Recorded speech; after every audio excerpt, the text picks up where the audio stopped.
नमस्कार, सप्ततारा न्यूजमध्ये आपले स्वागत आहे। आज सोमवार दिनांक 8 एप्रिल 2024 न्यूज बुलेटिनमध्ये जाणून घेऊया आजच्या ठळक घडामोडी। कोरेगाव रेल्वे स्टेशनवर हुकुमशाहीचा कारभार। देऊरमधील वारकरी संप्रदायातील प्रवाशांना बुकिंग क्लार्कने तब्बल 3 तास ठेवले ताटकळत। वरिष्ठांच्या आदेशाला केराची टोपली। मध्य रेल्वेच्या कोरेगाव रेल्वे स्टेशनवरील कारभार सध्या चर्चेत आला असून वरिष्ठ अधिकाऱ्यांनी कोणतेही त्यांच्यावरती नियंत्रण नसल्याने कर्मचारी अत्यंत चुकीच्या पद्धतीने वागत आहेत। सोमवारी सकाळी 10:30 वाजण्याच्या सुमारास माता वैष्णोदेवी यांच्या दर्शनासाठी कटरा, जम्मू काश्मीर येथे जाण्यासाठी आगाऊ आरक्षण करण्यासाठी आलेल्या देऊर येथील वारकरी संप्रदायातील मंडळींना तिकीट क्लार्कने तब्बल 3 तास ताटकळत ठेवले। या संदर्भात जागरूक प्रवाशांनी मध्य रेल्वेच्या वरिष्ठ अधिकाऱ्यांशी संपर्क साधला असता त्यांच्या आदेशाला संबंधित क्लार्कने केराची टोपली दाखवली आहे। एकूणच कोरेगाव रेल्वे स्टेशनचा कारभार राम भरोसे असून या संदर्भात लोकसभा निवडणुकीची आचारसंहिता संपताच तीव्र आंदोलन छेडण्याचा इशारा प्रवाशांनी दिला आहे। कोरेगाव तालुक्यासह खटाव आणि मान तालुक्याला कोरेगाव रेल्वे स्टेशन हे मध्यवर्ती रेल्वे स्टेशन असून येथून प्रवासी देशभरात प्रवास करण्यासाठी आरक्षणाच्या सुविधेचा लाभ घेतात। गेले काही महिन्यांपूर्वी तिकीट बुकिंग क्लार्क असलेल्या महिला कर्मचाऱ्याची बदली झाल्यानंतर नव्याने बदलून आलेल्या कर्मचाऱ्यांनी अक्षरशः धुडगूस घातला असून प्रवाशांना अत्यंत चुकीच्या पद्धतीने वागणूक दिली जात आहे। ठराविक लोकांचे हित साध्य करण्यासाठी प्रवाशांना तासनतास ताटकळत बसून ठेवण्याचा प्रकार अहोरात्र सुरू आहे। सोमवारी सकाळी 10:30 वाजण्याच्या सुमारास देऊर येथील वारकरी संप्रदायातील मोहन रामराव कदम, अविनाश यशवंत देशमुख, चंद्रकांत रघुनाथ राजे, भगवान नामदेव कदम हे प्रवासी पुणे येथून जम्मू कटरा या प्रवासासाठी आगाऊ आरक्षण करण्यासाठी कोरेगाव रेल्वे स्टेशनवर आले होते। त्यांनी सर्व कागदोपत्री पूर्तता केल्यानंतर बुकिंग क्लार्कने त्यांना वेगवेगळे प्रश्न उपस्थित करून सतवण्यास सुरुवात केली। तब्बल 3 तास त्यांना विनाकारण ताटकळत ठेवले। जागरूक प्रवाशांनी मध्य रेल्वेच्या पुणे कार्यालयातील वेगवेगळ्या अधिकाऱ्यांशी संपर्क साधून आपली अडचण मांडली तसेच तक्रार केली। पुणे येथून संबंधित अधिकाऱ्यांनी कोरेगाव रेल्वे स्टेशनवर दूरध्वनीवरून संपर्क साधत प्रवाशांचे बुकिंग करून घेण्याच्या सूचना दिल्या तसेच त्यांना सन्मानपूर्वक वागवण्यास सांगितले। मात्र या आदेशाला केराची टोपली दाखवत बुकिंग क्लार्क यांनी आदेशाची साधी दखल घेतली नाही। तुम्ही कुठेही जा, अगदी रेल्वे मंत्र्यांकडे जा, मला काही फरक पडत नाही, मी करत नाही तोपर्यंत तुम्ही बुकिंग करू शकत नाही, तेव्हा शांत बसा, मी बोलवल्याशिवाय काउंटरवर येऊ नका, अशा भाषेत त्यांनी या वारकरी संप्रदायातील प्रवाशांचा अपमान केला। आपल्या गावातील वारकरी संप्रदायातील प्रवाशांना कोरेगाव रेल्वे स्टेशनवर अपमानास्पद वागणूक मिळाल्याची माहिती देऊर गावात समजताच संतापाची तीव्र लाट उसळली। कोरेगाव तालुक्यातील मूळ रहिवासी असलेल्या बुकिंग क्लार्कची तात्काळ बदली करावी अशी मागणी या प्रवाशांनी केली आहे। त्याचबरोबर ग्रामस्थांनी या मागणीला पाठिंबा दर्शवला असून लोकसभा निवडणुकीची आचारसंहिता संपताच कोरेगाव रेल्वे स्टेशनसमोर तीव्र आंदोलन छेडण्याचा इशारा ग्रामस्थांनी दिला आहे। वसना उपसा जलसिंचन योजनेचे पाणी अखेर नांदवळ तलावात पोहोचले। कोरेगाव उत्तरचा पाणी प्रश्न अखेर निकाली। आमदार दीपक चव्हाण यांनी केली पाहणी। फलटण कोरेगाव विधानसभा मतदारसंघात समाविष्ट असलेल्या कोरेगाव तालुक्याच्या उत्तर भागातील पाणी समस्येने भीषण स्वरूप धारण केले होते। पाणी टंचाईमुळे हा भाग पूर्णपणे होरपळून निघाला होता। आमदार दीपक चव्हाण यांनी प्रशासनाला सूचना देत वसना उपसा जलसिंचन योजनेतून नांदवळ तलावात पाणी उपलब्ध करून दिले आहे। तलावात हे पाणी पोहोचले असून सोमवारी सायंकाळी दुपारी 4:30 वाजता आमदार दीपक चव्हाण यांनी मान्यवरांसह पदाधिकाऱ्यांनी पाहणी केली। कोरेगाव तालुक्याच्या उत्तर भागातील गावे ही माढा लोकसभा मतदारसंघात समाविष्ट असून त्याचे लोकप्रतिनिधी या नात्याने आमदार दीपक चव्हाण हे काम पाहत आहेत। त्यांनी काही दिवसांपूर्वीच कोरेगाव पंचायत समिती कार्यालयात आढावा बैठक घेतली होती। तदनंतर उपाययोजना करण्याबाबत प्रशासनाचा निर्देश दिले होते। त्यानुसार वसना उपसा जलसिंचन योजनेतून पाणी उपलब्ध करून दिले असून ते आता सोनके ओढ्याला सोडण्यात आले आहे। त्यामुळे परिसरातील अनेक गावांचा पाणी प्रश्न संपुष्टात आला आहे। अनेक गावांच्या पाणीपुरवठा योजनांच्या विहिरीत थेट पाणी सोडता येत नसल्याने विहिरीनजीक खड्डा काढून त्यामध्ये पाणी साठवले जाणार आहे। त्यातून दुष्काळी परिस्थितीला सामोरे जाण्याचा निर्णय घेण्यात आला आहे।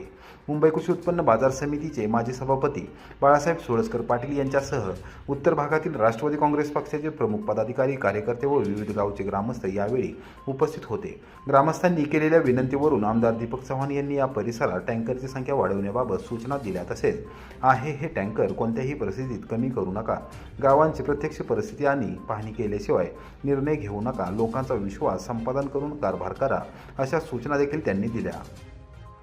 कोरेगाव शहराच्या विकासामध्ये मुस्लिम समाज बांधवांचा मोठा हातभार। जिल्हा नियोजन समिती सदस्य राहुल प्रकाश बर्गे, दत्तनगर येथे इफ्तार भोजनाचे आयोजन। रमजानचे उपवास म्हणजेच रोजा मनुष्याला संयम आणि त्यागाची शिकवण देतात. याच शिकवणीतून कोरेगाव शहराच्या विकासामध्ये मुस्लिम समाज बांधवांनी देखील मोठा हातभार लावला आहे. कृष्णा खोरे विकास महामंडळाचे उपाध्यक्ष नामदार महेश शिंदे यांना अभिप्रेत सर्व धर्म समभाव या भूमिकेतून कोरेगावचा सर्वांगीण विकास साधला जात आहे, असे प्रतिपादन जिल्हा नियोजन समितीचे सदस्य राहुल प्रकाश बर्गे यांनी केले. कोरेगाव येथील राहुलदादा बर्गे मित्र परिवारातर्फे सोमवारी सायंकाळी 7 वाजता दत्तनगर येथे रमजानच्या पवित्र दिनानिमित्त इफ्तार भोजनाचे आयोजन करण्यात आले होते. त्याप्रसंगी समाज बांधवांशी संवाद साधताना बर्गे बोलत होते. मानवता हाच खरा धर्म आहे. माझा मतदारसंघ माझी जबाबदारी हे नामदार महेश शिंदे यांचे ब्रीदवाक्य आहे. त्या आधारे कोरेगाव शहरात समाजकारण केले जात असून सर्व धर्म समभाव ही भूमिका कायम जोपासली जात आहे. सर्व धर्मियांचा सन्मान ही आमची कायम भूमिका राहिली आहे, असेही बर्गे यांनी स्पष्ट केले. अल्लाहच्या श्रद्धेपोटी मोठ्या संख्येने मुस्लिम बांधव, महिला तसेच तरुण रोजे धरत असल्याने त्यांच्या श्रद्धेप्रती मोठे कुतूहल निर्माण होत आहे. पवित्र रमजान महिन्यास मुस्लिम धर्मात मोठे महत्त्व आहे. इबादतचा महिना अर्थात अल्लाहला प्रसन्न करून घेण्याचा हा महिना मानला जातो. इस्लाम धर्माच्या शिकवणीनुसार परिस्थितीला सामोरे जात त्यास समरस होऊन त्याचा सामना करण्याचे सांगण्यात आले असल्याचे राहुल बर्गे यांनी निदर्शनास आणून दिले. नगरसेवक साईप्रसाद बर्गे म्हणाले की रमजानच्या पवित्र महिन्यामध्ये मुस्लिम बांधवांद्वारे रोजाच्या माध्यमातून उपवास केले जातात. रोजा मुस्लिम बांधवांना संयम, त्याग, मनशांती बहाल करतात. त्याद्वारे समाजामध्ये मुस्लिम बांधव आपल्या वर्तणुकीतून एक आदर्श निर्माण करत असतात. त्यामुळे रमजानच्या पवित्र महिन्याला अनन्यसाधारण महत्त्व आहे. मुस्लिम समाज बांधवांच्या सर्वांगीण विकासासाठी एक नगरसेवक या नात्याने कायम कटिबद्ध असल्याचे त्यांनी स्पष्ट केले. मुस्लिम समाज बांधवांच्या वतीने राहुल बर्गे यांच्यासह मान्यवरांचा सत्कार करण्यात आला.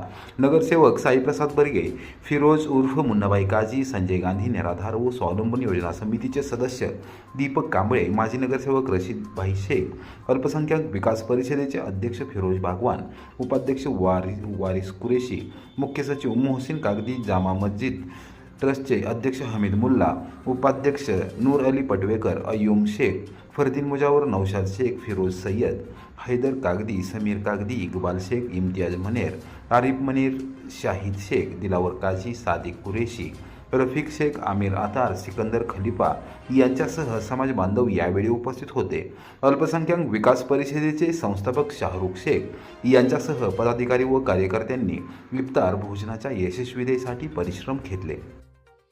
माझी गुढी मतदानाची कोरेगावात प्रशासनाच्या वतीने अनोखी जनजागृती स्पर्धेत सहभागी होण्याचे आवाहन. सातारा लोकसभा मतदारसंघांतर्गत कोरेगाव विधानसभा मतदारसंघातील जनजागृती पत्रकाद्वारे अनेक उपक्रम राबवले जात आहेत. त्यापैकीच एक म्हणजे गुढीपाडव्याच्या पार्श्वभूमीवर अनोखी मतदान जनजागृती संदेश स्पर्धा घेण्यात येत आहे, अशी माहिती सहाय्यक निवडणूक निर्णय अधिकारी तथा उपविभागीय अधिकारी अभिजित नाईक आणि अतिरिक्त सहाय्यक निवडणूक निर्णय अधिकारी तथा तहसीलदार डॉक्टर संगमेश कोडे यांनी सोमवारी दुपारी 3 वाजता दिली. कोरेगाव येथील डी.पी. भोसले कॉलेजमधील मध्यवर्ती नियंत्रण कक्षामध्ये पत्रकारांना माहिती देताना नाईक व डॉक्टर कोडे यांनी सांगितले की मतदानाचे महत्त्व सांगणारा, लोकशाहीचे महत्त्व सांगणारा, मतांच्या अधिकाराचे महत्त्व अधोरेखित करणारा संदेश गुढीच्या द्वारे प्रसारित करण्याची ही स्पर्धा आहे. गुढीच्या आधारे प्रत्यक्ष गुढीवर अथवा गुढीच्या भोवती रांगोळी काढून त्या रांगोळीतून मतदानाचा अधिकार, लोकशाहीत मतदानाचे महत्त्व अशा प्रकारे जनजागृती संदेश नागरिकांनी तयार करावयाचे आहेत, असे त्यांनी सांगितले. या संदेशातून सर्वांनी मतदान करावे. मतदान हे राष्ट्रीय कर्तव्य आहे. मतदान हा पवित्र अधिकार आहे, असा संदेश देणे अपेक्षित आहे. असा संदेश लिहिल्यावर अथवा रांगोळी काढल्यावर अथवा प्रत्यक्ष गुढीवर विविध प्रकारे प्रसारित केल्यावर आपल्या गुढीचा संदेश व्यवस्थित दिसेल असा फोटो व्हॉट्सअपद्वारे पाठवायचा आहे. त्यासाठी व्हॉट्सअप क्रमांक पुढीलप्रमाणे आहेत: सुजित कुमार इंगवले 96 65 55 76 36, यशेंद्र क्षीरसागर 70 57 68 19 08, मंगेश घाडगे 98 60 11 63 15, या व्हॉट्सअप क्रमांकावर आपल्या गुढीचा एक फोटो, आपले पूर्ण नाव, पत्ता आणि भ्रमणध्वनी अर्थात मोबाईल क्रमांक कळवावा. उत्कृष्ट संदेशांना कोरेगाव प्रशासनातर्फे पारितोषिके देण्यात येणार आहेत, अशी माहिती अभिजित नाईक, डॉक्टर संगमेश कोळे यांनी दिली. यावेळी जनजागृती पथकाचे समन्वय अधिकारी तथा बालविकास प्रकल्प अधिकारी सुजित कुमार इंगवले, पथक प्रमुख तथा पंचायत समितीचे विस्तार अधिकारी यशेंद्र क्षीरसागर यावेळी उपस्थित होते.